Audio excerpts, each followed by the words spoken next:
Samantala, nagdududa naman sina Senador Ping Lacson at Senador Alan Peter Cayetano sa kredibilidad ng umano'y dating Davao Death Squad member na si Edgar Matubato na iprinisinta bilang witness sa pagdinig kaugnay ng extrajudicial killing sa bansa. Tahasan ding sinabi ni PNP Chief Ronald De La Rosa na wala siyang alam na may Sally Macdum na isa umanong international terrorist na pinatay sa Davao. Muli nagbabalik si Marita Muahe para sa detalye. Nagkaroon ng bahid ng pagdududa sa iprinisintang witness sa Senate Committee on Justice and Human Rights nang magsimulang magtanong si Senator Ping Lacson dito upang itest ang kredibilidad nito. Nakakita umano si Senator Lacson ng mga loopholes sa mga sinasabi ni Edgar Matubato, iprinisintang witness ni Senator Leila De Lima, chairperson ng Senate Committee on Justice and Human Rights, sa ikatlong public hearing nito. Sinabi ni Senator Lacson na lubhang napakahalaga na ma-establish ang credibility ng witness dahil siya mismo ay personal na naranasan na napagbintangan. Nang tanungin naman si PNP Chief Ronald De La Rosa tungkol kay Matubato, tahasan nitong itinanggi na kilala niya ang witness. Dinagdag pa ng PNP Chief na wala siyang alam na Sally Macdum na isa umanong international terrorist na pinatay sa Davao. Hindi pamilyar. First time ko siya nakita. Dito lang kung totoo sa taga Davao. First time ko siya nakita. Dito lang kanina. Hindi po ako nagkakamali. Hindi ko pa siya nakita ever since. Ulo na rinig yung pangalan niya. Narinig yung pangalan niya na si Matubato. O hindi ko pa namit yung mukha niya, hindi ko pa nakita.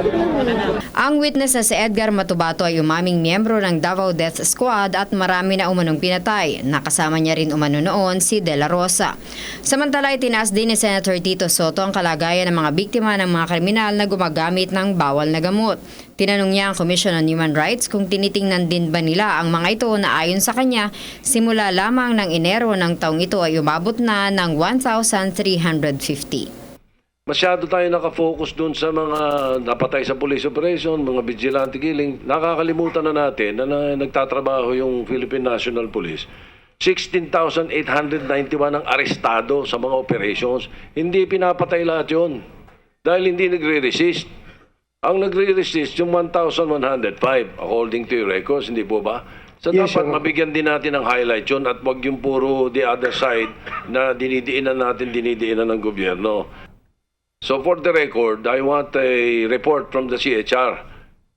Bibigyan ko kayo ng kopya ng lahat na ito. 1,350 to. Na mga ang krimen, sari-sari. From violation of 9262, which is the Anti-Violence Against Women and Children Act, at napakahaba na listahan, physical injuries, direct assault, acts of lasciviousness, child abuse, attempted rape, carnapping, attempted homicide, attempted murder, attempted parricide, unjust fixation, theft, lahat committed by drug dependents and drug pushers. Yung mga biktima nito na naririto listahan, gusto ko malaman kung kumikilos kayong human rights at CHR. At wag yung puro human rights ng pusher or suspected pusher at human rights ng mga drug addict.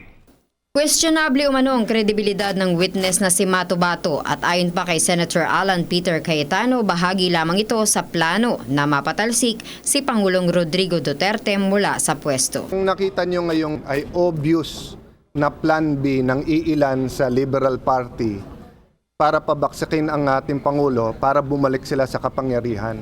Very obvious na ang witness ay hindi nagsasabi ng totoo. Napakaraming hearing na naganap sa buong Pilipinas, sa Kongreso, Senado. Kayo ang witness, lalo pag kukonti ang senador, pwede magtanong. Pero bakit pagdating sa akin ay bawal daw magtanong at hindi pwedeng pahabain? At bukod doon ay i-intimidate pa tayo. No? Ngayon lang po ako nakakita na kapwa senador, sasabihan mo na hindi kita papapormahin, tapos pipigilan nila magsalita, no? So I do not know what is becoming of the Senate except for a battering ram to place their own candidate, to place their own party mate sa palasyo. It's a pity, not because of Duterte. Hindi na si Duterte masasaktan dito eh. Ang buong Pilipinas na, It will hurt our investments, our trade, our tourism strategy sapagkat panay kasinungalingan na ang pinapalabas dito. Para sa PTV News, Marita Muahe.